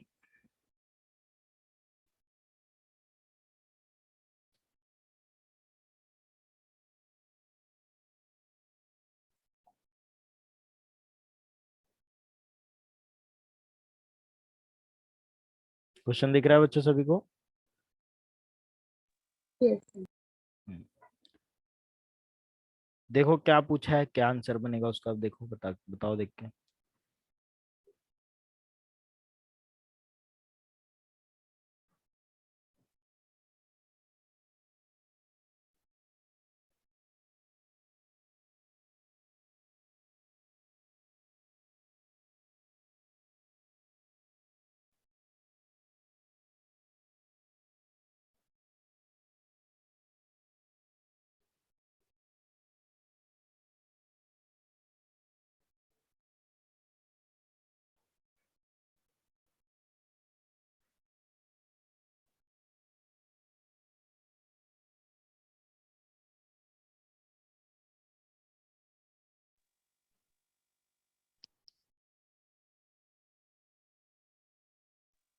सर उसमें सी आइसोमर होगा क्या?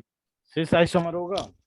हाँ कैसे आ रहा है सिस आइसोमर, मेरिन बता सर, जरा। वो तीन तीन फेशियल, वो मेरिडियल वाला वो था ना, वो नहीं सॉरी, सीस नहीं है। स्पेशल मेरिडियल का तो यहाँ पे कुछ नहीं जरूरत है। देखो तुम लोग को पता होना चाहिए कि 6 लाइगेंड्स हैं, तो कैसी ज्योमेट्री होगी बच्चों इसकी? ऑक्टाहेड्रल। सही बात है। हाँ. ऑक्टाहेड्रल ज्योमेट्री में कैसा होता है बच्चों, तुम लोग एक बुक उठा लो, अपने बुक अगर लिया है तो ये बुक जो है बच्चों, ये 4 बॉन्ड, बुक का सेंटर जो है समझ लो कोबाल्ट है, और जो 4 कॉर्नर है वहां पे 4 लाइगेंड है, और 2 लाइगेंड में एक ऊपर होगा बच्चों, एक नीचे होगा। क्या बात समझ में आ रही है? So this ligand is actually above the plane and this is below the plane. क्या ये चीज इमेजिन कर पा रहे हो तुम लोग? यस। क्या सारे बच्चे इमेजिन कर पा रहे हैं ये सारी चीजें? तो ये जो अमोनिया है बच्चों, ये सारे एक ही प्लेन में है। जैसे तुम लोग का समझ लो बुक का प्लेन है, अगर बुक एक ले लेते हो और अपने फेस के परपेंडिकुलर रखते हो बच्चों, ठीक है, तो ये जो है बच्चों बुक के प्लेन पे है, these are in one plane, square plane. ठीक है, ये सब एक ही प्लेन में है बच्चों, स्क्वायर प्लेन में प्रेजेंट है। इसको मैं बता देता हूँ स्क्वायर प्लेन बना के ऐसे, ये सारे एक स्क्वायर प्लेन में प्रेजेंट है ऐसे। क्या समझ पा रहे हो बच्चों सब लोग? और ये जो है बच्चों, ये प्लेन के ऊपर उठा हुआ बॉन्ड है। यहाँ पे एक क्लोरीन लगा दूं मैं, और यहाँ पे एक क्लोरीन लगा दूं मैं, ठीक है, तो ऐसा हो जाएगा स्ट्रक्चर। ठीक है, ये कौन सा आइसोमर है बच्चों? कौन सा आइसोमर है बताओ? ये सिस है कि ट्रांस आइसोमर है? सिस आइसोमर है, राइट। सिस है कि ट्रांस है? Yes. पक्का सिस है बच्चों। सिस क्या होता है? जब सेम ग्रुप सेम साइड पे हो तो उसको सिस बोलते हैं, और जब सेम ग्रुप अपोजिट साइड पे हो तो उसको क्या बोलते हैं बच्चों? Trans. तो ये इसमें सेम ग्रुप सेम साइड पे है बच्चों, एक अबव द प्लेन है, एक बिलो द प्लेन है। सेम साइड होती है क्या बच्चों वो? नहीं. तो कौन से साइड पे है? Trans. ट्रांसफॉर्म हुआ ना बच्चों। तुम लोग समझो, ये एक प्लेन है, तुम लोग अपना बुक लो अपने फेस के सामने और उसके ऊपर एक पेन रखो जरा ऊपर के साइड पे, तो बच्चों पेन और बुक के एक साइड के प्लेन में कितना एंगल बन रहा है बताओ मेरे को जरा, एक साइड के प्लेन में? 90 90 डिग्री बन रहा है सभी को। क्या समझ पा रहे हो बच्चों तुम लोग? सारे डेमोन्स्ट्रेशन करो, परफॉर्म। एक बुक रखो अपने फेस के सामने और उसके ऊपर एक पेन रखो। बच्चों जब बुक के ऊपर तुम लोग पेन रखोगे तो कोई भी डायरेक्शन में तुम लोग एंगल मेजर करोगे तो 90 डिग्री आए, इस डायरेक्शन में, इस डायरेक्शन में, इस डायरेक्शन में, कोई भी डायरेक्शन में मेजर करोगे तो 90 डिग्री ही आएगा ना, है कि नहीं? हाँ. तो बच्चों अगर मैं सीएल को इधर पे रखता हूँ अपोजिट, तो क्या 90 डिग्री का एंगल बन रहा है? ट्रांसफॉर्म में कितना एंगल बन रहा है? 180 डिग्री बन रहा है ना, है कि नहीं? अगर मेरे को 90 डिग्री चाहिए तो सीएल को पास पास में रखना पड़ेगा, मतलब ये सीएल को हटा देता हूं मैं, 90 सीएल सी ओ एंगल अपने को 90 डिग्री चाहिए। तो ये NH3 मैं अगर यहाँ पे लगा दूं और एक NH3 को बच्चों मैं यहां से हटा के सीएल लगा दूं, तो क्या 90 डिग्री बन जाएगा बच्चों? बोलो जरा, बन जाएगा ना, क्योंकि ये प्लेन में है और सीएल जो है बच्चों ऊपर अबव द प्लेन, तो ये एंगल जो बनेगा बीच में 90 डिग्री ही बनेगा ना। क्या सब समझ पा रहे हो बच्चों 90 डिग्री कैसे बन रहा है? हाँ। ठीक है। तो Yes. तो बच्चों 90 डिग्री जब मैं बनाता हूं तो सीएल पास पास में आ जाते हैं, मतलब सेम साइड पे आ जाते हैं, और सारे NH3 एक साइड पे हो जाते हैं। तो कौन सा आइसोमेरिज्म अटेन हो गया? ये कौन से आइसोमर में ऐसा दिख रहा है? सिस में दिख रहा है ना, है कि नहीं? बोलो भाई, समझ में आ रही है बात? नहीं। बेटा सीएल सेम साइड में, सिस ट्रांस आइसोमेरिज्म इतना समझना डिफिकल्ट है क्या? सिस में क्या होता है भाई, सेम ग्रुप सेम साइड को, और ट्रांस में कैसा होता है, सेम ग्रुप अपोजिट साइड को। ट्रांसफॉर्म में सीएल जो बॉन्ड था, ये वाला बॉन्ड, वो 180 होता है, और सिस फॉर्म फैशन में जब अरेंज करते हो तो 90 डिग्री आ रही है। सिस क्यों है ये समझ में आ रहा है तुम लोगों को? हाँ। क्योंकि दो ग्रुप, आई मीन दो ग्रुप पास पास में है, और जब दो ग्रुप पास पास में आ रहे हैं तो कितना एंगल बन रहा है दोनों के बीच में? सीएल बॉन्ड एंगल कितना बन रहा है बच्चों? 90 डिग्री। तो अपने को सिस आइसोमर में यहाँ पे इतना एंगल देखने को मिलता है। आई होप सब लोगों को क्लियर हो गया होगा। आई होप वो पेन वाला डेमोन्स्ट्रेशन तुम लोगों ने किया होगा।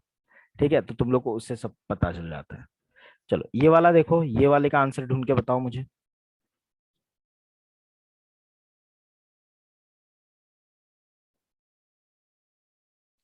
इसका आंसर ढूंढ के बताओ, 29 वाला। डायरेक्ट क्वेश्चन है, फैक्चुअल क्वेश्चन है। पीटी लगा है बच्चों, एक पीरिडीन है, एक अमोनिया है, एक बीआर है, एक सीएल है। क्या सारे लाइगेंड सेम है क्या बच्चों? सारे लाइगेंड एक ही टाइप के है क्या? No sir. तो सारे लाइगेंड सेम नहीं है, तो कौन से टाइप का फॉर्मूला होगा? MABCD। ABCD। ABCD वाला कंपाउंड कितने फॉर्म में एग्जिस्ट करता है बच्चों? आज ही पढ़ा है ना? कितने फॉर्म में? 3 थ्री। फॉर्म में। लेकिन तुम लोग बता नहीं सकते सिस कौन सा है, ट्रांस कौन सा है, राइट? तो वैसे ही उसी पे बेस्ड एक बार क्वेश्चन पूछ लिया था AIPMT 2010 की 11 में, कौन सा साल था देख लेना। तो कहाँ पे गया वो चीज, ये वाला, नहीं, यहाँ पे देख रहे हो तुम लोग। MABCD टाइप के कंपाउंड जो होते हैं वो एग्जिस्ट तो करते हैं 3 फॉर्म में, but you can not tell which one is which. ठीक है, तो इसके लिए हम लोग इसका आंसर 3 मार्क करेंगे। क्या समझ में आ रही है बात बच्चों सभी को? यस। यस। चलो ठीक सर है। फिर बताइए ना। क्या क्या?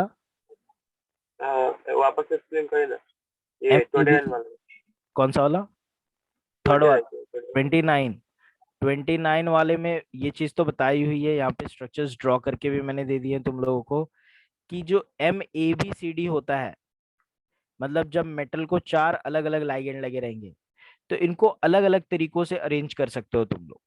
और कितने पॉसिबल वेज है अरेंज करने को, ये पॉसिबल बच्चों, अब एक भी अरेंजमेंट बदलोगे ना तो इन्हीं में से कोई एक फॉर्म बन जाएगा। अगर एक भी अरेंजमेंट और अलग करने की कोशिश करोगे तो इन्हीं में से कोई एक फॉर्म बन जाएगा।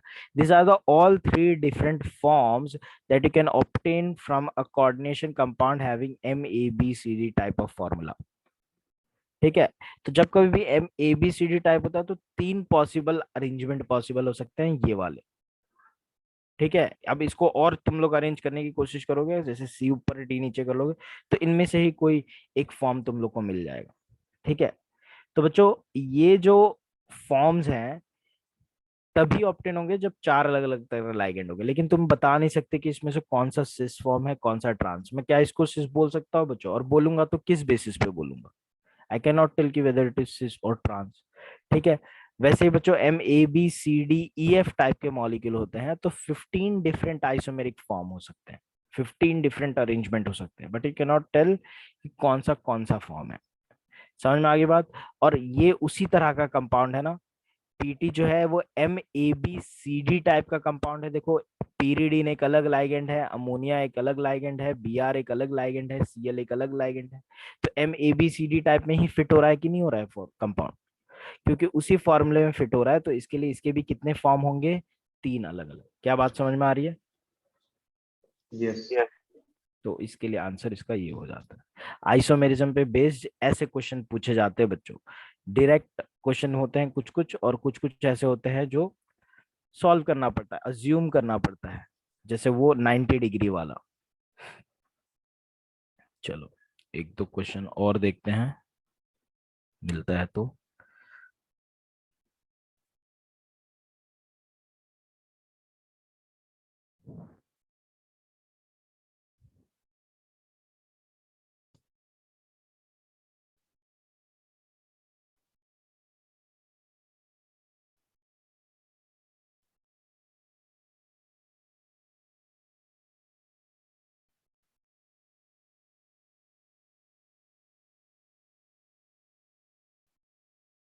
एक और क्वेश्चन बच्चों।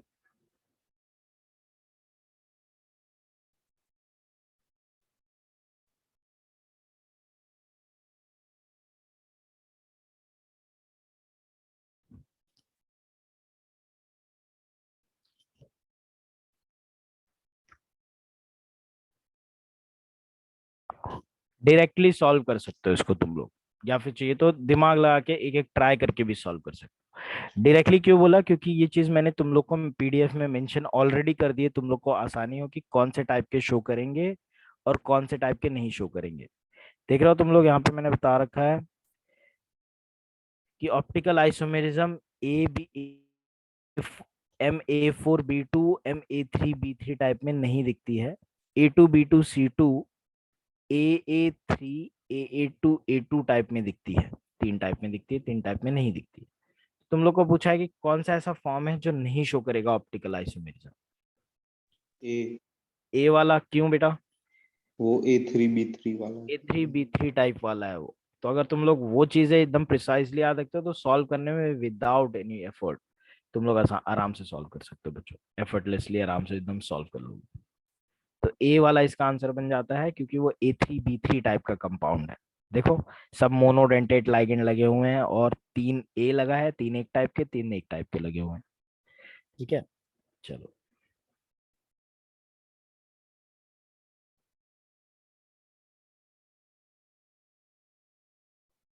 एक दो क्वेश्चन और मिलेगा तो देखते हैं।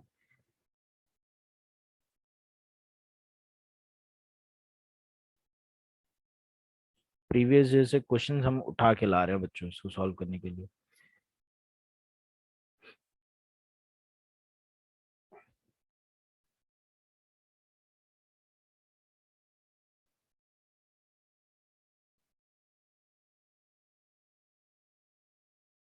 एक और क्वेश्चन,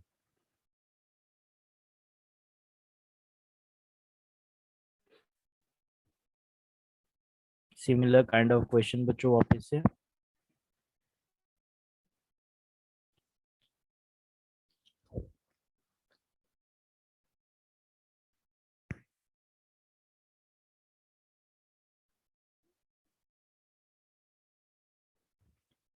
ठीक है, सॉल्व करके बताओ आंसर क्या होगा इसका।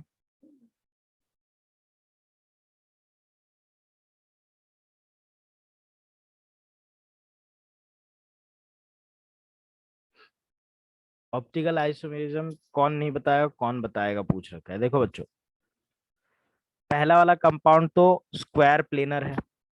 क्या बताया था बच्चों मैंने, स्क्वायर प्लेनर और टेट्राहेड्रल क्या ऑप्टिकल आइसोमेरिज्म शो करते हैं बच्चों?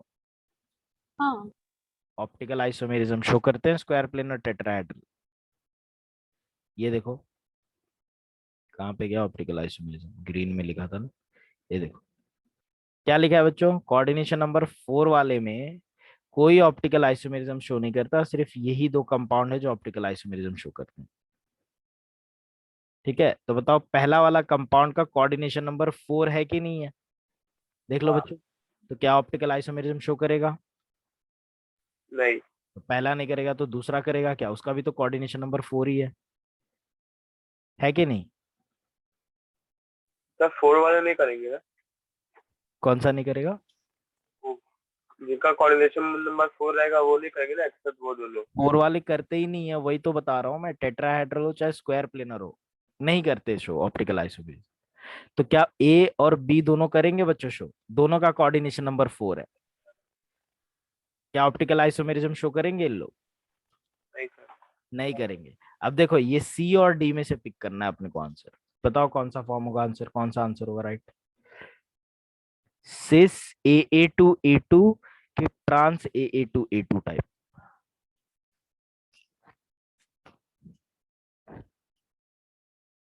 बच्चों अभी किया सर हुआ ट्रांस वाला कहाँ पे करता है भाई?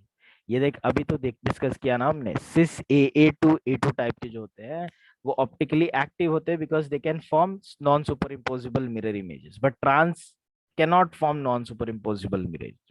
अभी डिस्कस किया ना हमने ये वाली चीज, है कि नहीं? तो इसका आंसर क्या आना चाहिए? सिस वाला। दिस वाला आना चाहिए। समझ में आया बच्चों क्वेश्चन? यस, समझ में आया सभी को? अरे अभी कॉन्सेप्ट हमने डिस्कस किया था ऊपर कि सिस वाले जो होते हैं AA to A2 टाइप वाले कंपाउंड दो फॉर्म में एग्जिस्ट कर सकते हैं, एक सिस और एक ट्रांस। जो सिस वाले होते हैं they can form non super impossible mirror image, that's why they are optically active and they will show optical isomerism, whereas trans isomers are no, they cannot form non superimposable mirror images and that's why they cannot show geometrical isomerism। क्या बात समझ में आ रही है बच्चों? Direct direct question पूछा गया है कि नहीं बताओ मेरे को जरा। अगर तुम लोग इतनी जितनी पीडीएफ में बताया उतनी ही बातें सिर्फ याद रख लो तो क्या सॉल्व कर नहीं कर पाओगे बच्चों क्वेश्चन? हाँ सर। आसानी से सॉल्व कर सकते हो बच्चों। क्लियर हो गई बात बच्चों? ऑप्टिकल आइसोमेरिज्म सारा कुछ क्लियर हो गया, ज्योमेट्रिकल ऑप्टिकल आइसोमेरिज्म सारा कुछ क्लियर हो गया बच्चों सभी को? चलो आई होप सब लोगों यस को सर। समझ आएगा। चलो ठीक है बच्चों, ठीक है। वैलेंस बॉन्ड थ्योरी हम लोग आज डिस्कस नहीं करेंगे बच्चों, हम लोग वैलेंस बॉन्ड थ्योरी को डिस्कस करने के लिए काफी ज्यादा टाइम चाहिए मुझे, तो हम लोग इसको नेक्स्ट क्लास में स्टार्ट करेंगे बच्चों। मीनवाइल तुम लोगों को इसके नोट्स बना लेने हैं अच्छे से और अपने मॉड्यूल के एमसीक्यू सॉल्व करना है। क्या बात समझ में आ गई सभी को? यस। यस ठीक सर। है, तो आज की क्लास बच्चों मैं इस पे ही रोकूंगा। एक खत्म करने से पहले बच्चों क्लास में नेक्स्ट कल के दिन मैं शायद अंधेरी ब्रांच में आ रहा हूँ नीट बैच के लिए, ऑफलाइन क्लास लेने के लिए। कितने लोग यहाँ पे अंधेरी ब्रांच वाले हैं? हैंड रेज करें।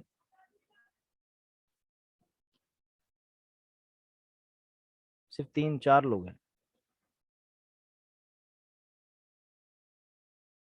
5 लोग हैं?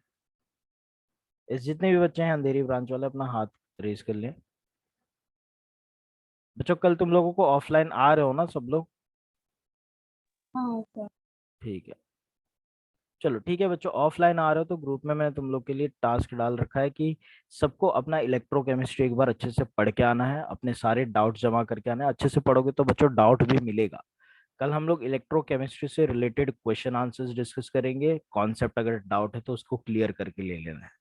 ठीक है, अच्छे से रिवाइज करना है बच्चों और उसके बहुत सारे हम लोग क्वेश्चन भी प्रैक्टिस करेंगे कल आके। ठीक है, किस तरह के क्वेश्चन नीट में बन सकते हैं, तो एक बार अच्छे से पढ़ के आना है, करके आना है। और जो भी तुम लोग को दूसरे भी केमिस्ट्री में जो डिफिकल्टीज होती हैं, केमिस्ट्री के जो चैप्टर्स मैंने पढ़ाए हैं और जो मैंने नहीं पढ़ा है, सारे बी फिजिकल इनऑर्गेनिक या फिर ऑर्गेनिक, सारे बच्चों तुम लोगों को अपना बता एनालाइज करके आना है कि कौन सा सेक्शन तुम लोग का वीक है और कौन सा सेक्शन तुम लोग का सबसे ज्यादा स्ट्रांग है। ठीक है, कल हम लोग उस पर थोड़ी सी बात करेंगे। चलो बच्चों मिलते हैं नेक्स्ट क्लास में हम लोग, तब तक के लिए ख्याल रखो। Have a nice day, bye. Bye bye sir, sir. Thank thank you.